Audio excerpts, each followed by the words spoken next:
Good morning, Canadian Yarn Heart. My name's Alyssa, and today we're going to make a can cozy. Hello, Willow. This is Willow.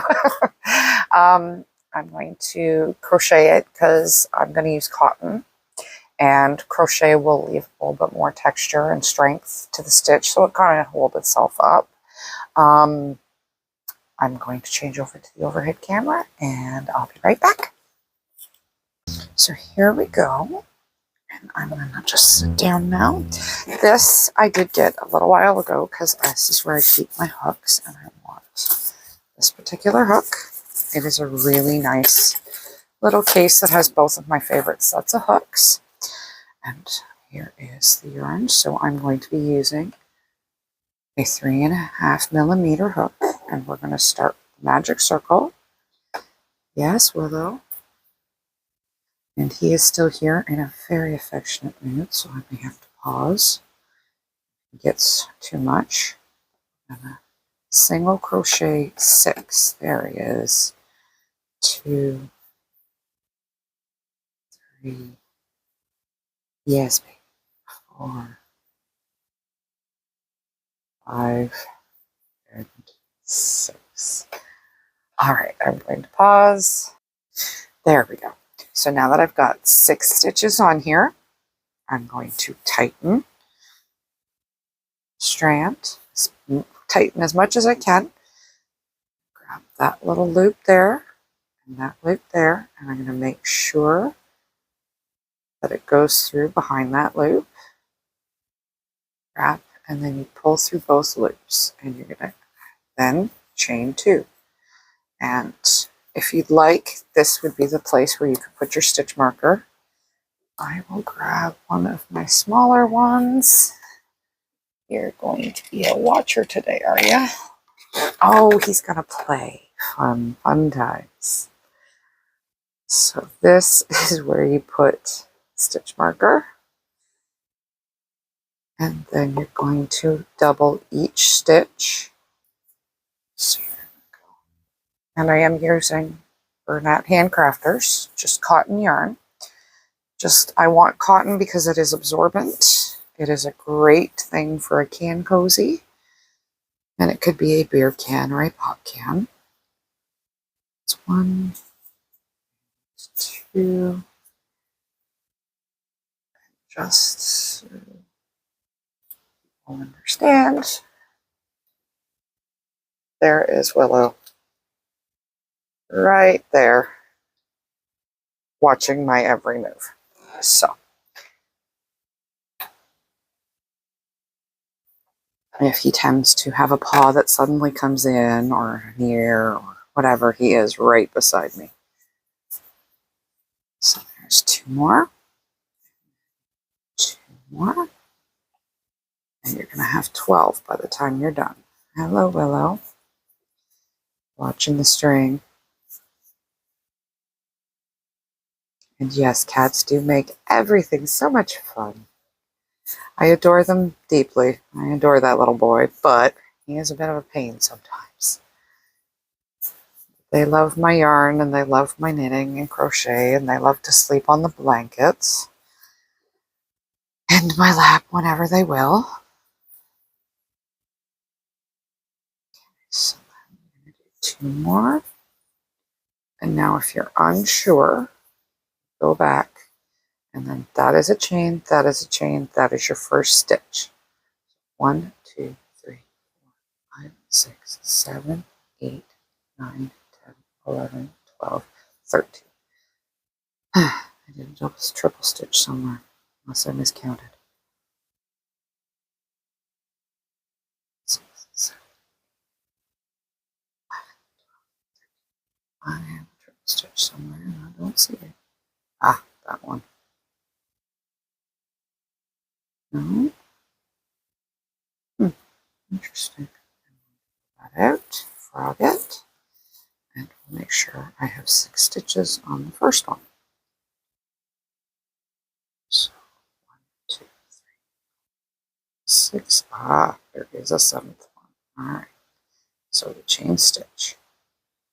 So make sure you loop in the chain stitch again. 1, 2. So I must have put one in there. So we will put 1, 2, 3,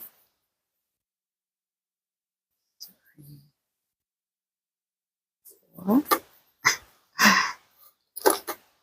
5, and 6, 7, 8, 9, 10, 11. And then you want to go to your chain, leaving that one empty. So you go into your chain, tighten up. So there's your second row. 1, 2, and now you're going to go 1, and then increase. So 1, 2, 1, and 2, 2. And you're going to continue that to the end of the row, but I'm going to first tighten this again. I'm going to darn it off because, as I've said before, I hate tails. This is a reason why they do attract attention. And these stitches.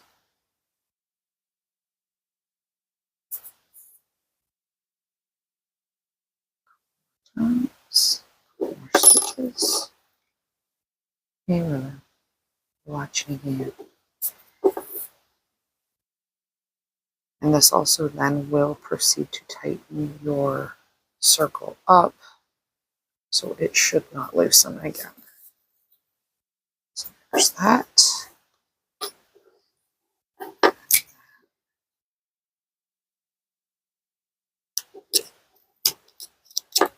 Trim tail. Well, that is probably baseboard. So I do apologize if you heard that. 1, 2. Because we have clear skies today, and there is no way that that is thunder. 1, 2,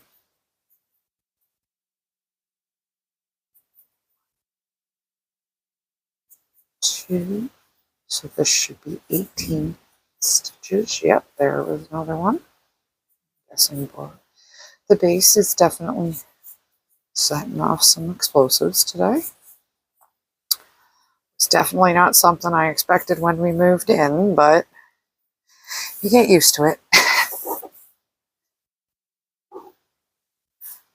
Now this next one, I have to increase.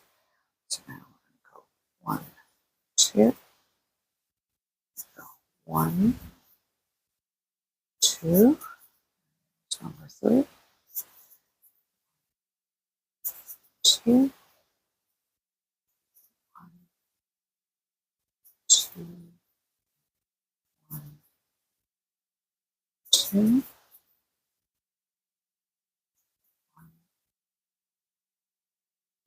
2,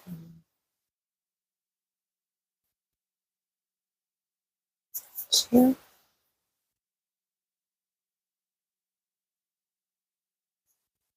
Don't think you're going to see it out there, baby. So, yeah.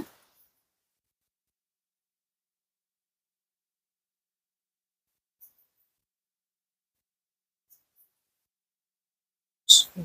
Oh, see you later, Willow. 2.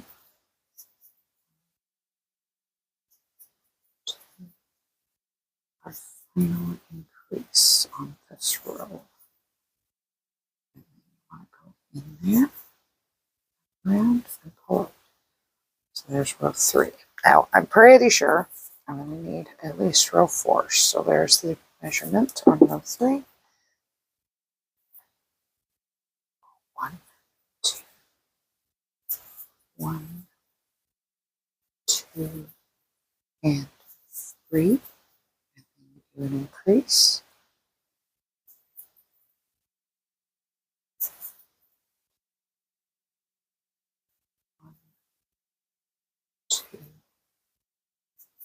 3, 1, 2. Oh, there's another bond. 1, 2, 3, 1, 2, 1, 2, 3, 1, 2, 1, 2,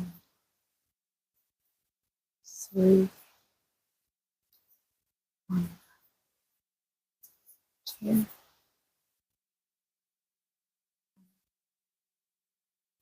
2,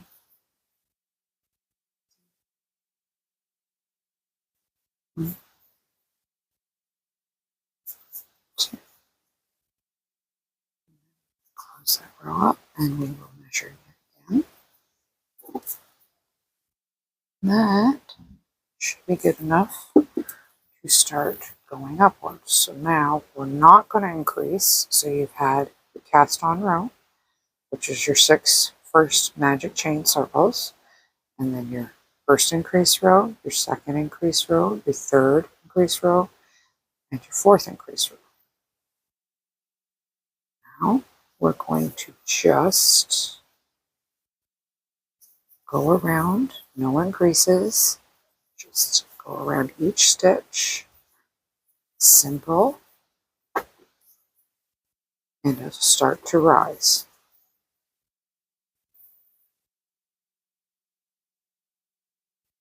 And for tension, I have always learned to wrap around there and around my finger. My grandmother was very strict on how she taught me that, so I have been doing that for many years. There are many other things nowadays that you can use. There are tensioning rings. I mean, you will see me at times hold it like that. So I'm still holding it. I've learned to adjust. Or, yeah, just basically those two are what I use, and I keep a straight tension. When I'm casting on or casting off, I try to, especially with knitting, I very much try not to have a tight tension. I have found I do have a tight tension for casting on.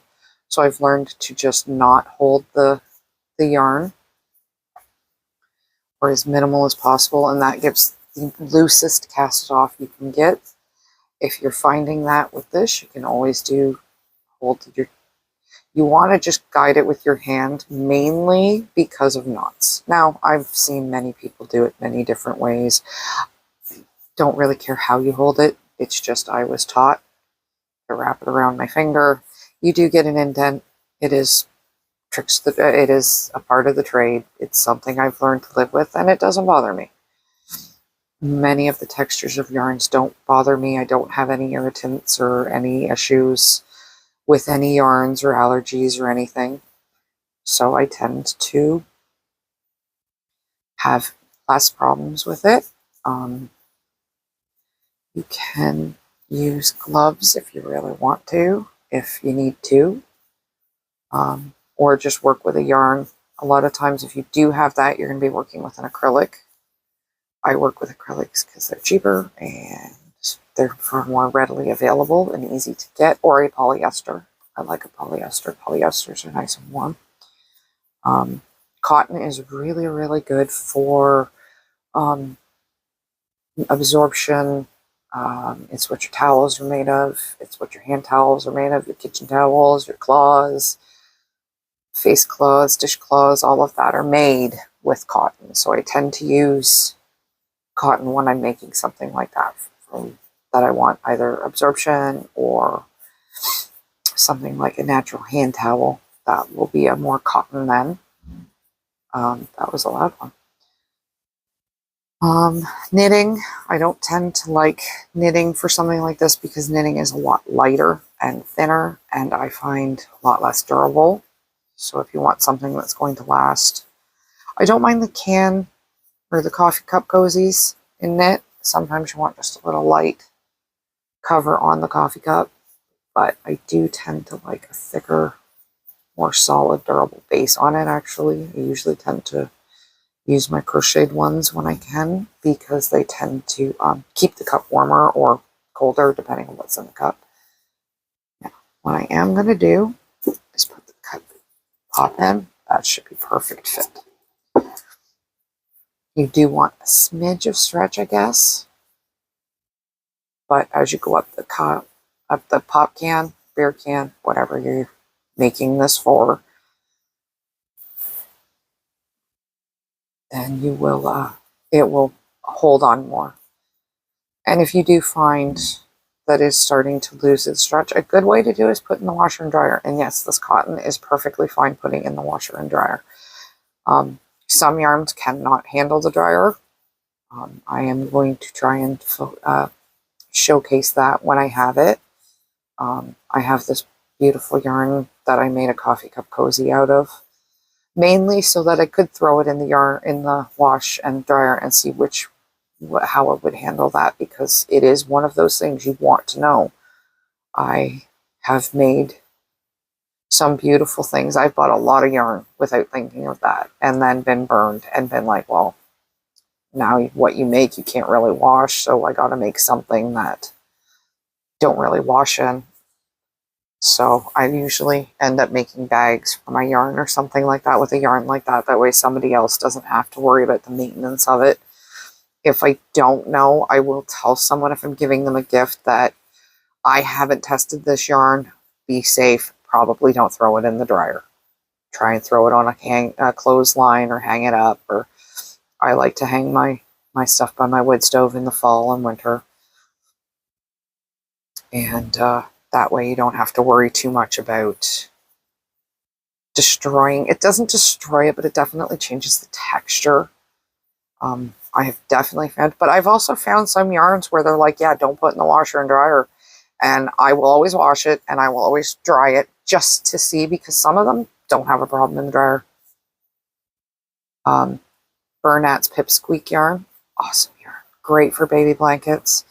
Great for, it's a very big fuzzy yarn. I have one of my absolute favorite cardigans for when I'm really cold. I'll put it on, and that thing's been through the washer and dryer I don't know how many times. It's been 6 years, so gosh knows how many times. And it does change the texture. You will know it when you grab a new ball of yarn of it and you feel the comparison.